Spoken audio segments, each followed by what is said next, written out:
Orang tua dari dunia bawah itu mengangkat tangannya dan dengan lembut menepuk bahu Guiki. Tangan keriputnya menekan jubah hitam Guiki dengan sentuhan ringan, namun membawa rasa kedamaian yang belum pernah terjadi sebelumnya. Tatapannya tertuju pada Chen Ping, suaranya serak dan penuh kesungguhan. Sahabat muda Chen, malapetaka yang tak mampu diatasi klan hantu selama 10.000 tahun telah kau musnahkan dalam sekejap. Klan hantu tidak akan pernah melupakan kebaikan ini. Chen Ping menggelengkan kepalanya, Senior, Anda terlalu memuji saya. Jiwa iblis di celah itu adalah akar dari kekacauan di dunia. Bukan hanya jurang dunia bawah, tetapi seluruh lautan hampa dan bahkan surga ke-21 telah menderita karenanya. Dengan melenyapkannya, saya juga membantu diri saya sendiri. Orang tua dari dunia bawah itu menatapnya, mata birunya yang dalam berputar-putar dengan cahaya yang kompleks, seperti pasang surut air laut yang sunyi. Dia tidak berkata apa-apa lagi, tetapi hanya membungkuk dalam-dalam kepada Chen Ping. Di belakangnya, Guiki juga membungkuk. Para kultivator hantu yang berdiri di kejauhan melihat ini dan terdiam, lalu membungkuk satu demi satu. Gerakan senyap itu menyebar di antara tebing-tebing, seperti gelombang yang sunyi, mengungkapkan rasa syukur yang belum pernah dirasakan selama ribuan tahun. Chen Ping menatap sosok-sosok yang membungkuk itu, tetapi tidak mengatakan apapun. Dia berbalik dan berjalan menuju pintu keluar dari jurang dunia bawah, jubah abu-abunya melambai lembut tertiup angin sepoi-sepoi. Jiang Xuelan dan Xuan Zhenzi sudah menunggu di pintu masuk jurang dunia bawah. Saat sosok Chen Ping muncul dari jurang, Jiang Xuelan segera menghampirinya. Mata birunya yang dingin menatapnya dari atas ke bawah, pandangannya berhenti sejenak di alisnya sebelum senyum tipis muncul di bibirnya. Kau telah berhasil menembus. Chen Ping mengangguk, tingkat ke-7 alam Dewa Emas. Xuan Zhenzi berjongkok di atas batu di dekatnya, sehelai rumput layu menjuntai dari mulutnya. Matanya yang berkabut menatap Chen Ping seolah-olah sedang melihat keajaiban yang tidak masuk akal. Dewa Emas tingkat 7. Baru beberapa hari. Apakah kau sudah makan sesuatu yang enak lagi, nak? Tidak bisakah kau berbagi denganku? Chen Ping tidak menjawabnya, tetapi menatap ke kejauhan, pandangannya menembus awan gelap di atas jurang dunia bawah dan mendarat di kedalaman langit. Pasuan, bawalah anak Taois kecil itu dan tinggallah di jurang dunia bawah untuk sementara waktu. Xuelan dan aku akan pergi ke benua Tianshu. Alis Xuan Zhenzi berkerut tajam, dan rumput layu berkedut di sudut mulutnya. Benua Tianshu itu wilayah klan dewa, sarang 3 keluarga besar klan dewa di 21 langit. Jika kau pergi sendirian, kau mungkin hanya akan menjadi santapan empuk bagi mereka.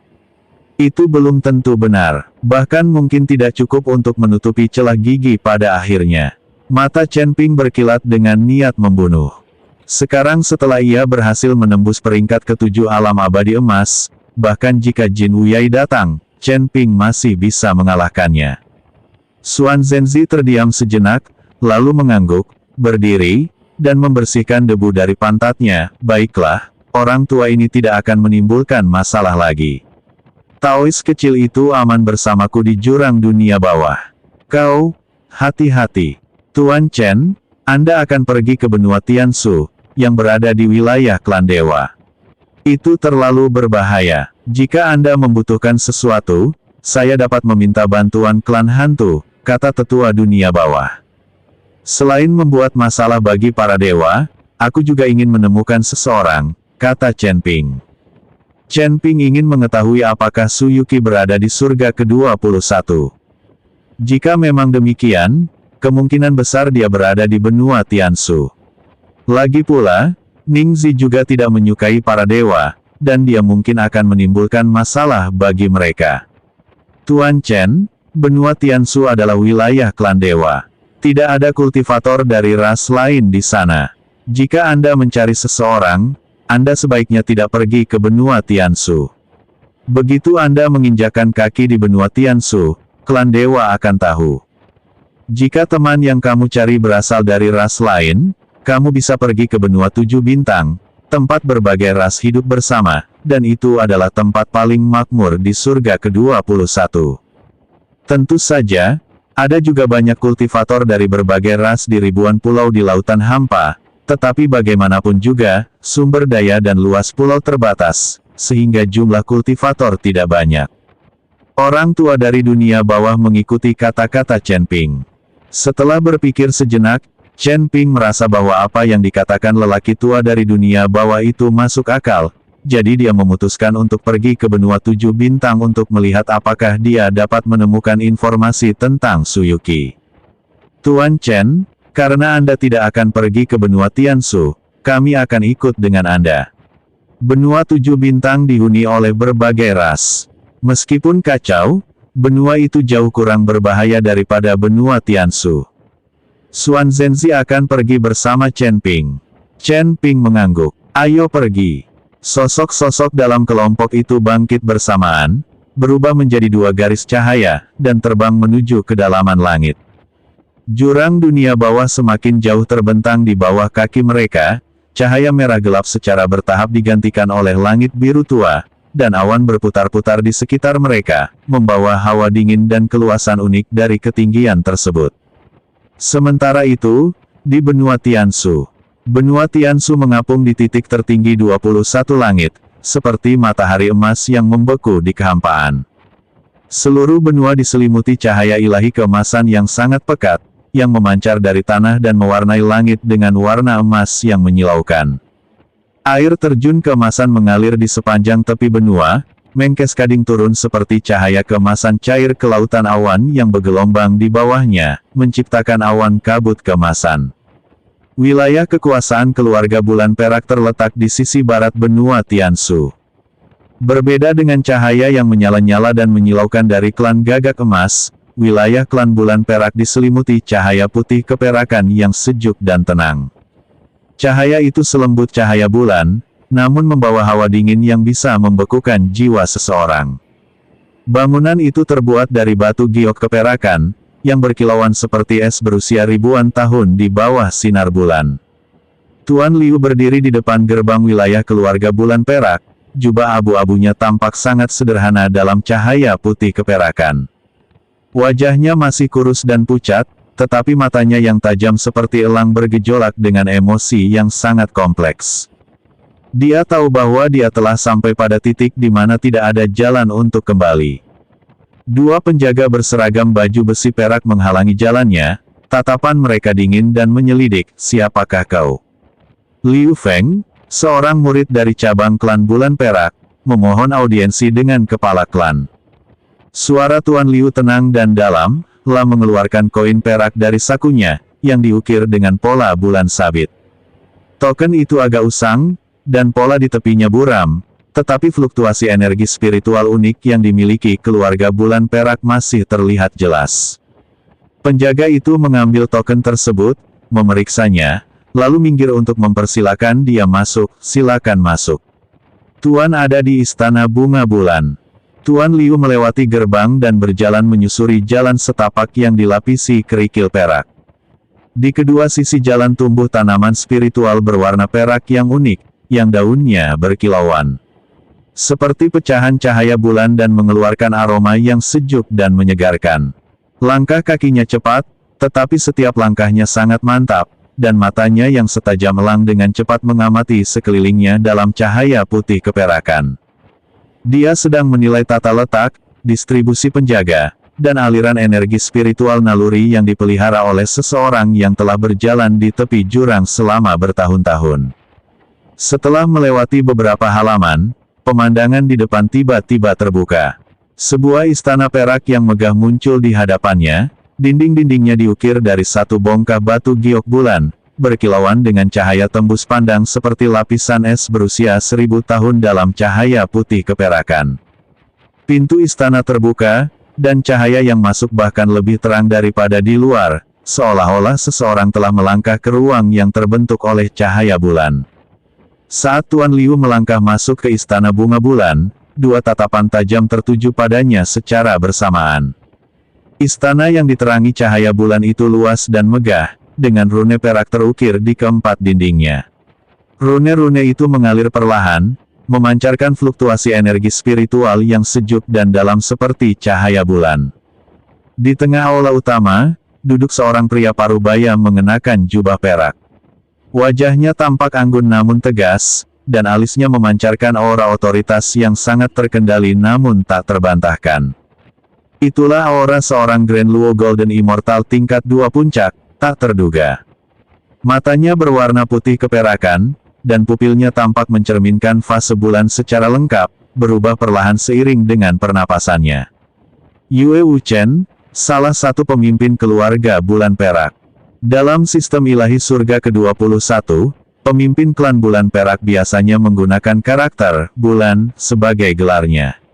Yue Wuchen bertanggung jawab untuk mengelola semua urusan hubungan antara klan bulan perak dan kekuatan eksternal, dan merupakan orang pertama yang dihubungi oleh semua kultivator asing ketika berurusan dengan klan bulan perak. Tuan Liu berdiri di aula dan membungkuk kepada Yue Wuchen. Liu Feng, seorang murid dari cabang keluarga lain, menyampaikan penghormatannya kepada Tuan Yue Wuchen. Yue Wuchen menatapnya, matanya yang putih keperakan tanpa emosi, seperti es di bawah sinar bulan, kedalamannya tak terduga. Liu Feng, aku ingat kau. Dulu, kau menyinggung keturunan langsung klanmu dan diusir dari benua Tiansu, terpaksa mengembara di Laut Hampa untuk mencari nafkah.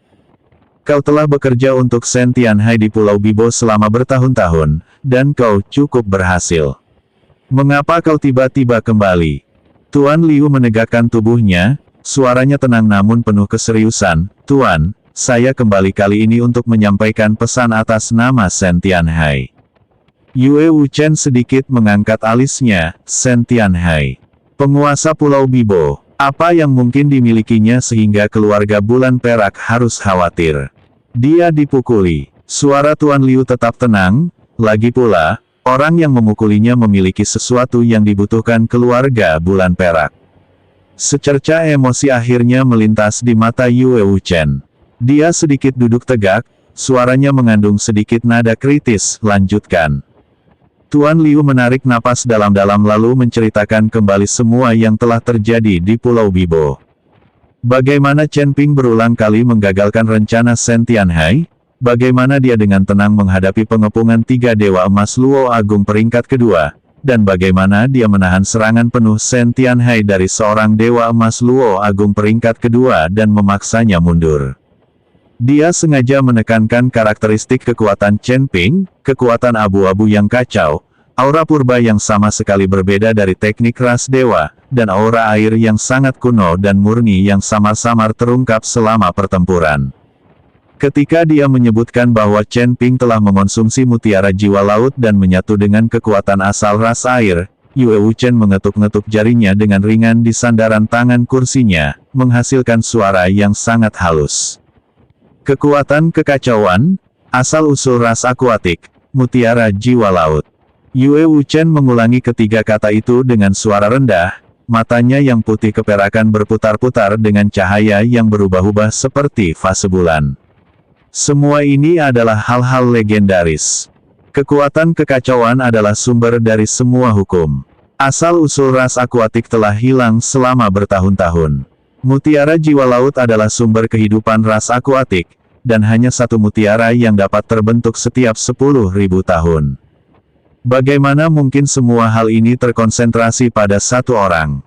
Tuan Liu menggelengkan kepalanya, saya juga tidak tahu. Tapi saya melihatnya dengan mata kepala sendiri, dan itu benar-benar terjadi. Pemuda itu menerobos masuk ke rumah besar penguasa pulau seorang diri dan mengalahkan 3 tetua, Tuan Liu, dan Shen Tianhai sendiri. Seorang Grand Luo Golden Immortal tingkat 2 puncak seperti anak kecil yang melayangkan pukulan di hadapannya. Yue Wuchen terdiam untuk waktu yang lama. Jari-jarinya berulang kali mengetuk sandaran tangan kursi, menghasilkan bunyi tumpul. Dia berdiri, berjalan ke jendela di sisi aula, memandang cahaya bulan keperakan di luar, dan bertanya dengan suara tenang dan dalam, siapa nama pemuda itu? Chen Ping. Yue Wuchen berbalik, matanya yang putih keperakan berkilauan dengan cahaya dingin dan dalam seperti cahaya bulan, apa yang Shen Tianhai inginkan. Keluarga bulan perak, untuk membunuh Chen Ping itu untuknya. Ya, Shen Tianhai bersedia menyerahkan 30% dari keuntungan Laut Hampa setiap tahun sebagai kompensasi. Kompensasi. Selain itu, semua yang dimiliki Chen Ping kekuatan kekacauan, esensi ras air, dan mutiara jiwa laut adalah milik keluarga Bulan Perak. Suara Tuan Liu terdengar tenang dan percaya diri, seperti seorang utusan yang telah menyelesaikan misinya dan dengan tenang menunggu balasan. Yue Wuchen tidak langsung menjawab. Dia berdiri di dekat jendela, cahaya bulan menerpa jubah putih keperakannya seperti air yang mengalir, menciptakan bayangan panjang di atasnya. Jari-jarinya menelusuri ambang jendela dengan lembut, seolah menyentuh pembuluh darah yang tak terlihat. Lalu dia berkata, klan Bulan Perak akan mempertimbangkan masalah ini. Sebaiknya kau tetap tinggal di klan untuk sementara waktu dan menunggu kabar dariku. Tuan Liu membungkuk dan berkata, terima kasih, Tuan. Dia berbalik dan berjalan keluar dari istana yang diterangi cahaya bulan. Cahaya bulan keperakan menerobos masuk melalui pintu istana, membentuk siluetnya sebagai garis panjang dan tipis. Yue Wuchen berdiri sendirian di dekat jendela, matanya yang putih keperakan memancarkan cahaya yang sedalam dan sedalam laut yang diterangi cahaya bulan. Jari-jarinya mengetuk perlahan di ambang jendela, menghasilkan suara berirama yang lembut sekaligus terencana. Kekuatan kekacauan, asal-usul ras akuatik. Mutiara jiwa laut. Dia menggumamkan kata-kata ini seolah sedang merenungkan kenangan yang familiar namun samar, semua itu hal-hal baik, hal-hal baik. Namun, dia hanya bertanggung jawab atas urusan keluarga dan tidak memiliki wewenang nyata atas masalah sebesar itu. Jika bahkan seorang Grand Luo Golden Immortal tingkat 2 pun tak mampu menandingi Chen Ping, maka kartu truf keluarga, para pengawal Dewa Bulan, harus digunakan. Dan hanya kepala keluarga, Yue Wuhen, yang berhak menggunakan orang-orang ini.